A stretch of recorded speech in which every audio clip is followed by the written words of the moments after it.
Постојано сум во контакт со надлежните. Сите служби одговорно си ја вршат работата и во координација сме со сите активности.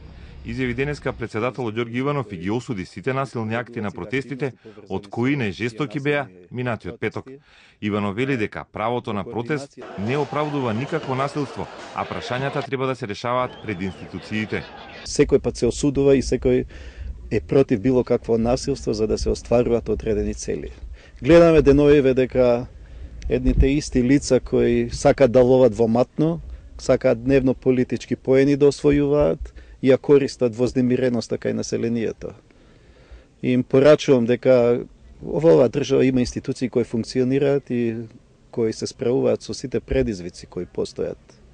Деновиве ја бев често меѓу граѓаните, особено во западниот дел на Македонија, сакав да имам личен контакт, да ја почувствував нивната вознемиреност и реагирав директно преку разговори и упатување на сето она што се случува. Имало и ке има такви настани. Меѓутоа не смееме да создаваме кај населението страв и недоверба во институциите. Тие ја дале довербата во нас, кои не избрале и ние сме одговорни пред нив да ги преземеме сите активности за да не дозволиме да се случуваат насилни акти во државата. Премиерот Груевски вели дека протестите се демократско право кое треба да служи за подобрување на општеството, а не да продуцира насилство.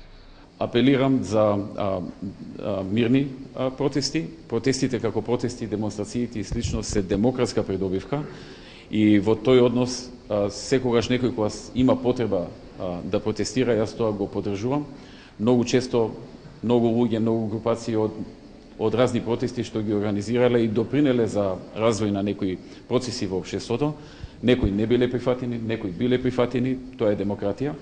Меѓутоа не можам да поддржам и како што можам да забележам, никој во државата и надвор од неа не поддржува насилство.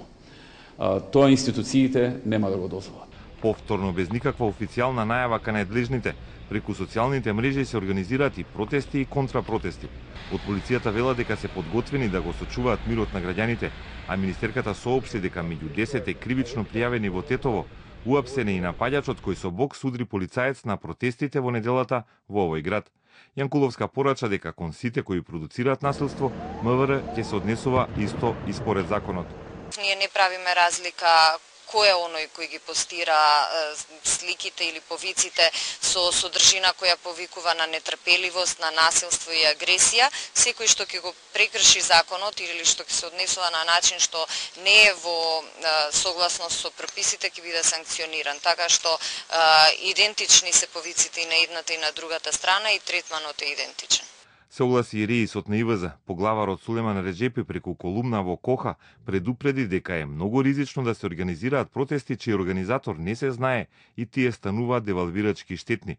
Во изјавата реисот на ИВЗ ги осудува манипулациите кои се појавиле на протестите, како што била употребата на саудиски знамиња пред нос на македонските полицајци.